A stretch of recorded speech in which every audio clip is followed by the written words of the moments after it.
Klara na tayo dito sa bali. Ito po ay transition period ng ating mga buhay. At ang bali na kanilang tinitirahan ay nasa Shinar. Ano ba ang Shinar? Ito ay napag-aralan na natin. Amin po ba? Sa kung saan doon itinayok ni Nimrod ng suwail na pag-uugali o suwail na kaisipan, suwail na ideya, ang kanyang kaharian, ang Babel. Shinar. Ano ang ibig sabihin ng Shinar? Biblical names, meaning. In biblical names, the meaning of the name Shinar is what's of him that sleep. Tingnan mo siyang natutulog. Next.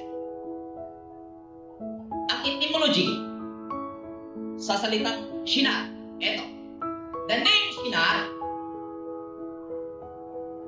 from the root Sha'ar, which expresses intense negative emotion and the experience of violence. From the root Na'at, to crawl, to shake, or be young. From the verb shanan, to be sharp, and the noun ear, city.